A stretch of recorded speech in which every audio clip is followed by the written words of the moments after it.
നമസ്കാരം. മയക്കി വീഴ്ത്തി അഴിഞ്ഞാടുന്നവർ. വയനാട് ദുരന്തത്തിന്റെ ആഘാതത്തിൽ അമരുമ്പോഴും കുറ്റകൃത്യങ്ങളുടെയും മയക്കുമരുന്ന് വ്യാപാരത്തിന്റെയും കാര്യത്തിൽ കേരളം ഒട്ടും പിന്നോട്ടല്ല. മയക്കുമരുന്നുമായി ബന്ധപ്പെട്ട നിരവധി കേസുകൾ ഇപ്പോഴും ഉണ്ടാകുന്നു. ഗുണ്ടാ സംഘങ്ങളുടെ വിളയാട്ടവും കുറവല്ല. ചില ക്രിമിനലുകൾക്ക് സെലിബ്രിറ്റി പരിവേഷം പോലുമുണ്ട്. യുവാക്കളാണ് ഇവരുടെ ആരാധകർ. ചില കുറ്റകൃത്യ വാർത്തകൾക്ക് നവമാധ്യമങ്ങളിൽ ലഭിക്കുന്ന പ്രതികരണങ്ങൾ ശ്രദ്ധിച്ചാൽ ഇത് മനസ്സിലാവും. ക്രിമിനൽ കേസിലെ പ്രതിയെ തേടി കോട്ടയത്ത് കഴിഞ്ഞ ദിവസം പോലീസ് ഒരു വീട്ടിലെത്തിയപ്പോൾ വളർത്തുനായെ അഴിച്ചുവിട്ട് അയാൾ സ്ഥലം വിട്ടു. പിറ്റ്ബുൾ ഇനത്തിൽപ്പെട്ട ഈ നായെ പോലീസ് വീടിന്റെ മുറിയിൽ കയറ്റി വാതിലടച്ച ശേഷം നടത്തിയ പരിശോധനയിൽ 5 ഗ്രാം MDMA ഇവിടെ നിന്ന് കണ്ടെടുത്തു. നിരവധി കേസുകളിൽ പ്രതിയായ യുവാവ് ലഹരി വിൽപ്പന നടത്തുന്നതായി പോലീസിന് വിവരം ലഭിച്ചിരുന്നു. ഇതേ തുടർന്നാണ് പോലീസും നർക്കോട്ടിക് വിഭാഗവും ചേർന്ന് ഇവിടെ പരിശോധനയ്ക്ക് എത്തിയത്. സംഭവം നടന്ന കോട്ടയം നട്ടാശ്ശേരിയിൽ നിന്ന് അധികം അകലെയല്ലാത്ത കുമാരനെല്ലൂരിൽ കഴിഞ്ഞ സെപ്റ്റംബറിൽ സമാനമായൊരു സംഭവം നടന്നിരുന്നു.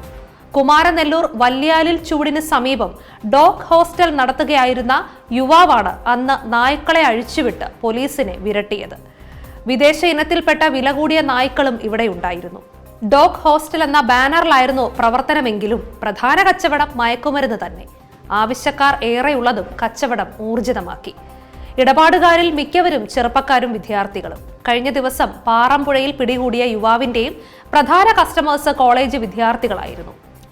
ലഹരി വസ്തുവുമായി കഴിഞ്ഞ ദിവസം കുഴിമറ്റത്തും യുവാവ് പിടിയിലായിരുന്നു. 678 മില്ലിഗ്രാം MDMA ആണ് ഇയാളിൽ നിന്ന് എക്സൈസ് അധികൃതർ പിടിച്ചെടുത്തത്. ലക്ഷങ്ങൾ വിലമതിക്കുന്നതാണ് ഇത്തരം മുന്തിയ ഇനം ലഹരി വസ്തുക്കൾ. ഇടപാടുകളിലെ ലാഭം ഈ ബിസിനസ്സിൽ തുടരാൻ പലരെയും പ്രേരിപ്പിക്കുന്നു. പിടികൂടപ്പെട്ടാലും കൈവശം വെച്ചിരുന്ന ലഹരി മരുന്നിന്റെ അളവും മറ്റും കണക്കിലെടുത്താണ് കോടതിക്ക് ശിക്ഷ നിശ്ചയിക്കാനാവുന്നത്. എന്നാൽ ഇത്തരം ഉപായങ്ങൾ പ്രയോഗിക്കുമ്പോഴും ചില കേസുകളിൽ വലിയ കുരുക്കിലാകുന്നവരുമുണ്ട്. നിരോധിത ഗുളികകളും കഞ്ചാവ് കടത്തിയതിന് 2 പ്രതികൾക്ക് തൊടുപുഴ കോടതി കഴിഞ്ഞ ദിവസം 4 വർഷം കഠിന തടവും 25,000 രൂപ പിഴയും ശിക്ഷിച്ചിരുന്നു. ലഹരി ഇടപാടുകളിൽ കർശന ശിക്ഷാ നടപടികൾ ഉണ്ടായാലേ പുതിയ ആൾക്കാർ ഇതിലേക്ക് കടന്നു വരുന്നത് കുറെയെങ്കിലും തടയാനാവൂ. ലഹരി കേസുകളിൽ കോടതി കർശനമായ നിലപാടുകൾ സ്വീകരിക്കുന്നുണ്ട്. പക്ഷേ ഭരണാധികാരികളുടെയും പോലീസിന്റെയും ശക്തമായ ഇടപെടലുകൾ കൊണ്ടേ ഇത്തരം പ്രതിസന്ധികളെ അതിജീവിക്കാനാവൂ. മയക്കുമരുന്ന് വ്യാപാരം മിക്കതും സംഘമായാണ് നടത്തുന്നത്. ഇവർക്ക് ചില തലവന്മാരും ഉണ്ടാവും. അവരുടെ ആജ്ഞാശക്തികൾക്ക് മുന്നിൽ അണികൾ എന്തും ചെയ്യുന്നവരായി മാറും. നിയമം കയ്യിലെടുക്കുക മാത്രമല്ല, നിരപരാധികളെയും അവർ വേട്ടയാടും. സമീപകാലത്തിറങ്ങിയ ചില സിനിമകൾ കുറ്റകൃത്യങ്ങളെ പ്രോത്സാഹിപ്പിക്കുന്നതും കുറ്റവാളികളെ മഹത്വവൽക്കരിക്കുന്നതുമാണെന്ന് പരാതി ഉയർന്നിരുന്നു. സിനിമാ രംഗങ്ങൾ പകർത്താനും മറ്റുള്ളവരുടെ മുന്നിൽ ഹീറോ ചമയാനുമുള്ള ചിലരുടെ ശ്രമവും കൗതുകകരമാണ്. ശനിയാഴ്ച രാത്രി പത്തനംതിട്ട ജില്ലയിലെ മലയാലപ്പുഴയിൽ കാപ്പ കേസിലെ പ്രതി കാപ്പ എന്നെഴുതിയ കേക്ക് മുറിച്ച് നടുറോഡിൽ പിറന്നാൾ ആഘോഷിച്ച വാർത്ത വിവാദമായിരുന്നു.